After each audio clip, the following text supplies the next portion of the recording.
അമേരിക്കയും ഇസ്രായേലും ഇപ്പോൾ ഇറാനെ ദുർബലമാക്കിക്കൊണ്ട് തകർക്കാനുള്ള പരിശ്രമത്തിലാണ്. ഇറാനെ തകർത്താൽ മറ്റു രാജ്യങ്ങളെ ഇല്ലാതാക്കാനുള്ള ശ്രമത്തിലാണ് ഇസ്രായേൽ ഇപ്പോൾ അവരുടെ പദ്ധതി തയ്യാറാക്കിയിരിക്കുന്നത്.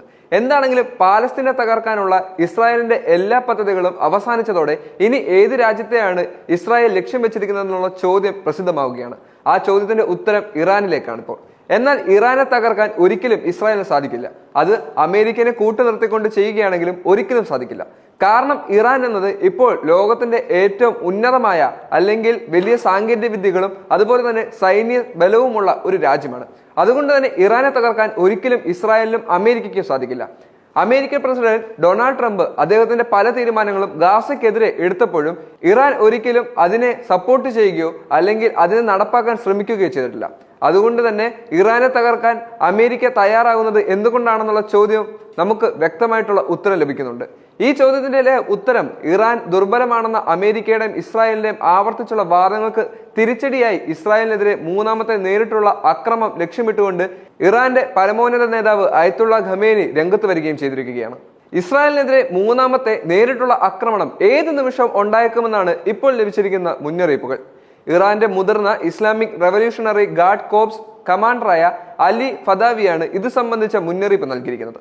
ഓപ്പറേഷൻ ട്രൂ പ്രോമിസ് 3 എന്ന് പേരിട്ടിരിക്കുന്ന പദ്ധതി ശരിയായ സമയത്ത് നടക്കുമെന്നും അദ്ദേഹം പറഞ്ഞിട്ടുള്ളതായി പ്രഥമ മാധ്യമം റിപ്പോർട്ട് ചെയ്യുകയും ചെയ്തു. ഏപ്രിൽ മുതൽ ഒക്ടോബർ മാസങ്ങളിൽ ഇറാൻ മുമ്പ് ഇസ്രായേലിനെ മിസൈൽ ആക്രമണത്തിലൂടെ ലക്ഷ്യം വെക്കുകയും ചെയ്തിരുന്നു. ഇറാന്റെ പ്രതിരോധ ശക്തി ദുർബലപ്പെടുത്തി എന്ന് ആരോപിച്ചുകൊണ്ട് ഒക്ടോബർ 26-ന് ഇറാനെതിരായ ഇസ്രായേൽ ആക്രമണത്തെ അമേരിക്കയും വാനോളം പുകഴ്ത്തുകയും ചെയ്തു. എന്നാൽ തുടക്കം മുതൽ തന്നെ ഇസ്ലാമിക് റിപ്പബ്ലിക് എതിരാളികളിൽ നിന്നുള്ള ഭീഷണികളെ വിജയകരമായി അതിജീവിച്ചുകൊണ്ടാണ് ഫദവി വ്യക്തമാക്കുകയും ചെയ്തിട്ടുണ്ട്. ലോകത്തിലെ ദുഷ്ടന്മാർ നമുക്കെതിരെ യുദ്ധം ചെയ്യാത്ത ഒരു ദിവസം പോലും കടന്നുപോയിട്ടില്ലെന്നും നമ്മെ നേരിടാൻ മറുവശത്ത് ആരാണ് നിൽക്കുന്നത്, മഹാനായ സാത്താൻ അമേരിക്ക എന്നും അദ്ദേഹം ആരോപിക്കുകയും ചെയ്തു. അമേരിക്കൻ ഐക്യനാടുകളെ ഗ്രേറ്റ് സാത്താൻ എന്ന് വിശേഷിപ്പിച്ചുകൊണ്ട് 1979 നവംബർ 5-ന് ഇസ്ലാമിക് റിപ്പബ്ലിക്കിന്റെ സ്ഥാപകനായ അയത്തുള്ള ഖമേനി രംഗത്ത് വരികയും ചെയ്തിരുന്നു. American state secretary Marco Rubio Israel സന്ദർശിച്ച് ബെഞ്ചമിൻ നെതന്യാഹുവുമായി നടത്തിയ കൂടിക്കാഴ്ചയിൽ ഇറാനെ നിയന്ത്രിക്കുന്നതിനെ കുറിച്ചും അതിന്റെ ആണവ വികാസം പരിമിതപ്പെടുത്തുന്നതിനെ കുറിച്ചും ചർച്ച നടത്തി ഒരു ദിവസത്തിന് ശേഷമാണ് അലി ഫദവിയുടെ പ്രസ്താവന പുറത്തു വന്നത്.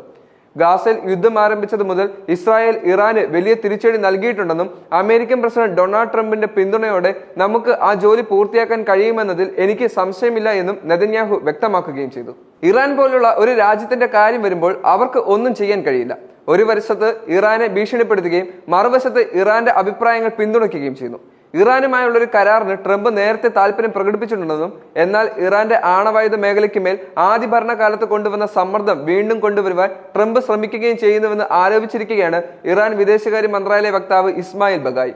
2024 ഏപ്രിൽ 13-ന് നടന്ന ഓപ്പറേഷൻ ട്രൂ പ്രോമിസ് 1 എന്ന ഇറാന്റെ ഇസ്രായേലിന് നേരെ നടത്തിയ ആക്രമണത്തിൽ 300-ലധികം മിസൈലുകളും ഡ്രോണുകളും ഉൾപ്പെടുകയും ചെയ്തു. ഡമാസ്കസിൽ 2 ഇറാനിയൻ ജനറൽമാർ കൊലപ്പെടുത്തിയതിന് പ്രതികാരമായിരുന്നു ഇറാന്റെ ഈ നടപടി. 2024 ഒക്ടോബർ 1-നാണ് ഓപ്പറേഷൻ ട്രൂ പ്രോമിസ് 2 നടന്നത്.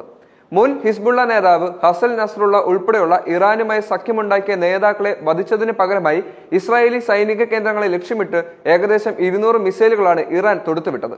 ഈ വർഷം ഇറാന്റെ ആണവ കേന്ദ്രങ്ങളിൽ ഇസ്രായേൽ ആക്രമണം നടത്തുമെന്ന് അമേരിക്കൻ പത്രങ്ങൾ റിപ്പോർട്ട് ചെയ്യുകയും ചെയ്തതിനു ശേഷമാണ് ഇറാന് ശത്രുക്കളുടെ ആക്രമണത്തെ ചെറുക്കാൻ കഴിയുമെന്ന് സുപ്രീം നേതാവ് അലി ഖമേനി മറുപടി നൽകുകയും ചെയ്തത്.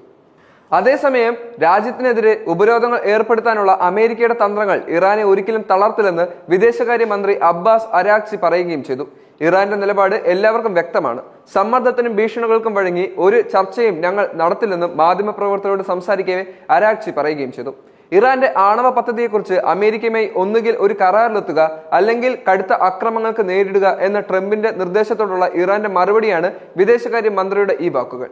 ഇറാനെതിരെ പരമാവധി സമ്മർദ്ദവും പ്രമേയങ്ങളും കൊണ്ടുവരുവാൻ ശത്രുക്കൾ ശ്രമിച്ചെങ്കിൽ അതിലൊന്നും ഇറാൻ പതറില്ലെന്നും അരാക്ചി കൂട്ടിച്ചേർത്തു. ഇസ്ലാമിക് റിപ്പബ്ലിക്കിന്റെ എണ്ണ കയറ്റുമതി 0-ലേക്ക് എത്തിക്കുക എന്ന ലക്ഷ്യത്തോടെ ഇറാനുമേലുള്ള പരമാവധി സമ്മർദ്ദതയും വീണ്ടും കൊണ്ടുവരുന്ന ഈ നിർദ്ദേശത്തിൽ ട്രംപ് ഈ മാസം ഒപ്പുവെക്കുകയും ചെയ്തിരുന്നു. ഒപ്പുവെച്ചതിനു ശേഷം പക്ഷേ ആക്രമണത്തെക്കാൾ ഇറാനുമായി ഒരു കരാറാണ് താൻ ഇഷ്ടപ്പെടുന്നതെന്ന് ട്രംപ് പറയുകയും ചെയ്തു. എന്നാൽ ട്രംപ് ഭരണകൂടവുമായി ചർച്ച നടത്താനുള്ള ഒരു താല്പര്യവും അലി ഖമേനി കാണിക്കുകയും ചെയ്യുന്നില്ല. കൂടാതെ ഖത്തർ അമീർ ഷെയ്ഖ് തമീം ബിൻ അഹമ്മദ് അൽ താനി ഉഭയകക്ഷി സന്ദർശനത്തിനായി ഇറാൻ സന്ദർശിക്കുമെന്ന് അരാക്ചി പറയുകയും ചെയ്തു. പ്രാദേശികമായി സംഘർഷങ്ങൾ ഒരു പ്രധാന മധ്യസ്ഥനായ ഖത്തർ ഇറാനും അമേരിക്കയുമായി നല്ല ബന്ധം പുലർത്തുന്നവരാണ്.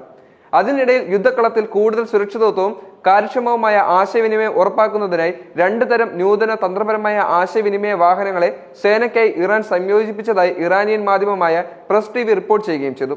IRGCയുടെ സൈനിക ശേഷിയിൽ വളർച്ച അടയാളപ്പെടുത്തുന്ന ഈ വികസനം കോപ്സിന്റെ ചീഫ് കമാൻഡർ മേജർ ജനറൽ ഹൊസൈൽ സലാമിയുടെ സാന്നിധ്യത്തിൽ ഫെബ്രുവരി 17-നാണ് നടക്കുന്നത്.